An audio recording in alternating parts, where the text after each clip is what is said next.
بسم اللہ الرحمن الرحیم۔ اکثر دیکھنے میں آیا ہے کہ عورتیں اللہ کو راضی کرنے کے لیے تو بہت جدوجہد کرتی نظر آتی ہیں، مگر شوہر کو خوش کرنے کے لیے کوئی کوشش نہیں کرتی۔ یاد رکھیں، کائنات کی ہر عورت کو آگاہ کر دیا گیا ہے کہ یہ نہ سمجھنا کہ صرف اپنے اعمال کی بنیاد پر تم جنت میں چلی جاؤ گی۔ اگر تمہارا شوہر تم سے ناراض ہے تو چاہے تم کتنی بھی نیک و پرہیزگار، 5 وقت کی نمازی ہو، مگر جنت تمہارا ٹھکانہ نہیں ہو سکتی۔ آج کل اس سوشل میڈیا کے دور میں ٹی وی اور فلموں نے بہت سارے گھر برباد کر دیے ہیں۔ پاکستان میں مہنگائی کا ایک طوفان آیا ہوا ہے، مگر بعض عورتوں کی ڈیمانڈز میں پھر بھی کمی نہیں آئی ہے۔ شوہروں کو تنگ کر رکھا ہے، دوسروں سے مقابلہ بازی ہے، فلانے گھر میں بڑا ٹی وی آ گیا ہے، ہم ابھی تک وہی چھوٹا ٹی وی استعمال کر رہے ہیں۔ ساتھ کے گھر والے تو جدید ٹیکنالوجی والا فریج استعمال کرتے ہیں، جبکہ ہم وہی سالوں پرانا استعمال کر رہے ہیں۔ شوہروں کی آمدنی کو نظر انداز کر دیتی ہیں، ملک کے حالات کیسے چل رہے ہیں اس پر نظر نہیں ہے۔ شوہر ذہنی مریض بن کر رہ گیا ہے، حالات سے تنگ آ کر شوہر خودکشیاں کر رہے ہیں۔ اے رسول پاک صلی اللہ علیہ وآلہ وسلم کی کنیزوں، دل کے کانوں سے سن لو، اللہ کے حبیب رسول پاک صلی اللہ علیہ وآلہ وسلم نے فرمایا، اگر کسی عورت کا شوہر غریب ہو اور وہ غریب شوہر کو تنگ کرے، اس کی آمدنی سے زیادہ اس سے مطالبہ کرے، ایسی عورتوں پر اللہ تعالیٰ نے جنت کی خوشبو بھی حرام کر دی ہے۔ ہمسایوں کی ریس کرنا بند کر دو۔ اگر ہمسائی نے نیا زیور خریدا ہے تو ضروری نہیں ہے کہ تم بھی نیا زیور خریدو۔ پڑوسن کو آج اس کا شوہر پارک میں لے کر گیا تو ضروری نہیں کہ آج تم نے بھی پارک میں ضرور جانا ہے۔ خدا را کسی کے اچھے ماتھے کو دیکھ کر اپنا برا ماتھا مت پھوڑو۔ اللہ تعالیٰ نے ہر انسان کو دوسرے سے مختلف حالات میں رکھا ہے۔ کسی کو بہت آسائشیں دی ہیں تو کسی پر تنگی کی ہے، کسی کے لیے زندگی آسان ہے تو کسی کے لیے بہت مشکل، کسی کو فارغ وقت کی نعمت سے مالا مال کیا ہے تو کسی کو بہت مصروف رکھا ہے۔ اللہ تعالیٰ جس حال میں رکھے اس میں خوش رہنے کی کوشش کرو۔ افسوس سے کہنا پڑتا ہے کہ آج کی عورتیں بجائے کہ سیدہ فاطمہ اور اماں عائشہ رضی اللہ تعالیٰ عنہا کو اپنا آئیڈیل بناتی، وہ ڈراموں کی ایکٹریسز کو اپنا آئیڈیل بناتی ہیں۔ ڈراموں میں ہر چیز اسلام کے الٹ دکھائی جا رہی ہے۔ ڈراموں سے عورتوں کو خود سر کیا جا رہا ہے، طلاق لینے کی ترغیب دی جا رہی ہے، جس وجہ سے معاشرتی ڈھانچہ تباہ ہو کر رہ گیا ہے۔ عورت اور مرد کو ایک دوسرے کے آمنے سامنے لا کھڑا کر دیا ہے۔ یہ سب چیزیں اسلامی ویلیوز کے کیا متصادم نہیں ہیں؟ آج اسی وجہ سے گھروں سے سکون ختم ہو گیا ہے۔ کیا آپ کو معلوم ہے کہ حضور پاک صلی اللہ علیہ وآلہ وسلم کی بارگاہ میں اماں عائشہ نے جب زیادہ خرچے کا مطالبہ کیا اور عرض کی کہ اے اللہ کے رسول صلی اللہ علیہ وآلہ وسلم، ہمیں جو نان نفقہ ملتا ہے اس میں اضافہ کیا جائے، آپ کو بتاؤں اضافہ وہ کس چیز میں مانگ رہی تھی؟ حضرت عائشہ صدیقہ رضی اللہ تعالی عنہا فرماتی ہیں کہ ہم ایک چاند دیکھتے اور پھر دوسرا چاند دیکھتے، یعنی کہ پورا مہینہ گزر جاتا کہ گھر میں چولہا نہ جلتا۔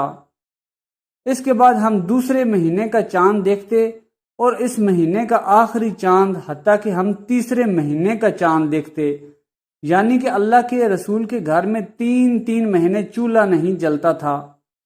اماں عائشہ صدیقہ رضی اللہ تعالی عنہا سے پوچھا گیا کہ آپ کے گھر تو 3 مہینے چولہا نہیں جلتا، تو آپ لوگ گزارا کیسے کرتے ہیں؟ تو اماں عائشہ رضی اللہ تعالی عنہا جواب دیتی کہ 2 کالی چیزوں پر ہم گزارا کرتے تھے، ایک تو پانی اور دوسرا کھجور۔ اے خاتون جنت کی کنیزوں، 3 وقت کا کھانا پیٹ بھر کر کھاتی ہو، پھر بھی خاوند کی ناشکری ہو۔ نئے لباسوں کے انبار پڑے ہیں مگر پھر بھی ہر مہینے نئے لباس کی ڈیمانڈ ہے۔ اپنی خوبصورت چمڑی پر اترانے والیوں، دوپٹے کو گلے میں مفلر کی طرح استعمال کرنے والوں، پرفیوم لگا کر سر شام ہی بازار کی زینت بننے والوں، ذرا سوچو تو صحیح کہ اس سب کا انجام کیا ہوگا۔ یہ 4 دن کی چاندنی ہے، جلد ہی جوانی ڈھل جائے گی۔ ایک ایک دن میں 3 دفعہ پیٹ بھر کر کھانا کھاتی ہیں، پھر بھی اللہ کی ناشکری کرتی ہیں۔ خاوند کی ناشکری کرنا مطلب اللہ کی ناشکری ہے، کیونکہ آپ کے خاوند کو بھی اپنی قسمت کا لکھا مل رہا ہے۔ 3 وقت کا پیٹ بھر کر کھانا مل جائے تو اس سے بڑی شکر کی بات اور کیا ہو سکتی ہے؟ اے میری نادان بہنوں، تم نے اپنی پڑوسن کو تو دیکھا ہے، اس کا مقابلہ کرنے کو تو تیار ہو، لیکن حضرت فاطمہ رضی اللہ تعالی عنہا کی تقلید کرنے کو تیار نہیں۔ اس عائشہ رضی اللہ تعالی عنہا کی زندگی کو نہیں دیکھا جس کے بستر پر قرآن آتا ہے، جن پر الزام لگتا ہے تو سورۃ النور نازل ہو جاتی ہے۔ یہ وہ عائشہ ہیں جو کہ فرماتی ہیں کہ 3 چاند دیکھ لیتے ہیں لیکن رسول اللہ کے گھر میں کھانا نہیں آتا، ہم پانی اور کھجور پر گزارا کرتے۔ اب بتاؤ، جن کے گھروں میں 3 مہینے چولہا تک نہ جلے، وہ اگر حضور سے خرچوں میں اضافے کا مطالبہ کر رہے ہیں تو اس میں کوئی غلط بات تو نہ تھی، لیکن ہمارے سرکار کی زندگی جو دنیا کے لیے ایک نمونہ تھی، اور وہ اپنے گھر والوں کو بھی رہتی دنیا تک ایک عظیم مثال بنانا چاہتے تھے۔ جب امت المومنین نے خرچے میں اضافے کا مطالبہ کیا تو حضور پاک صلی اللہ علیہ وآلہ وسلم نے فرمایا، اگر تم لوگ دنیا کی زیب و زینت چاہتی ہو تو میں تمہیں اسی کے سپرد کر دوں، اگر تم محمد کو چاہتی ہو تو پھر میں تمہیں اختیار کر لوں۔ اتنا کہنے کے بعد یہ بھی فرمایا کہ سنو عائشہ، فیصلہ کرنے میں جلدی نہ کرنا، پہلے اپنے ماں باپ سے بھی مشورہ کر لو۔ آپ صلی اللہ علیہ وآلہ وسلم نے بولا، حفصہ، فیصلہ کرنے میں جلدی نہ کرنا، پہلے اپنے ماں باپ سے بھی مشورہ کر لو۔ قربان جاؤں حضور پاک کی امہات المومنین پر، انہوں نے کہا کہ اس معاملے میں تو ہمیں ماں باپ سے مشورہ کرنے کی ضرورت ہی نہیں ہے، ہمیں تو اللہ کے رسول کے نالین میں جگہ چاہیے، ہمیں تو مصطفیٰ کریم کے گھر میں جگہ چاہیے، ہمیں تو دنیا اور آخرت میں حضور پاک صلی اللہ علیہ وآلہ وسلم کا ساتھ چاہیے۔ اے اماں عائشہ کی کنیزو، میں تم سے یہ پوچھنا چاہتا ہوں کہ جب تم پر کوئی برا وقت آتا ہے، فاقہ کشی کی نوبت تو کبھی آتی نہیں، لیکن جب کوئی مشکل آتی ہے تو تم اپنے خاوند کی ناشکری کیوں کرتی ہو؟ ٹی وی سیریلز اور فلموں کی ایکٹریسز کی مثالیں کیوں دیتی ہو؟ اپنی پڑوسن کے نئے کپڑے سلوانے پر کیوں جلتی کٹتی رہتی ہو؟ آپ لوگ اماں عائشہ رضی اللہ تعالی عنہا کی تقلید کیوں نہیں کرتے؟ یقین مانو تم لاکھوں سے اب بھی بہتر ہو۔ اللہ تعالیٰ نے تمہیں بے شمار نعمتیں عطا کر رکھی ہیں کہ جن کا تم ساری زندگی بھی شکر ادا کرنا چاہو تو نہ کر سکو۔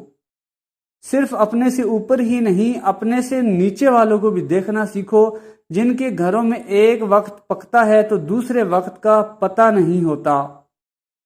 امہات المومنین کی زندگیوں کی تقلید کرو، زندگی میں سکون ہی سکون بھر جائے گا۔ ہم سب عورتوں کی بات نہیں کر رہے، مگر اکثر عورتیں خاوند کی بہت ناشکری ہوتی ہیں، چاہتی ہیں کہ ان کی ہر ڈیمانڈ پوری ہو، اگر کوئی ڈیمانڈ کسی وجہ سے پوری نہ ہو تو کہتی ہیں کہ میں نے تو آج تک اس گھر میں سکھ کا ایک پل بھی نہیں پایا۔ یہ نہیں سوچتی کہ ان کی اس بات سے ان کے خاوند کے دل پر کیا گزرے گی، اور اس طرح سے اللہ تعالیٰ کو بھی ناراض کرنے کا باعث بن جاتی ہیں۔ اللہ پاک عمل کی توفیق عطا فرمائے، آمین۔ ویڈیو پسند آئی ہے تو چینل کو سبسکرائب کر لیں۔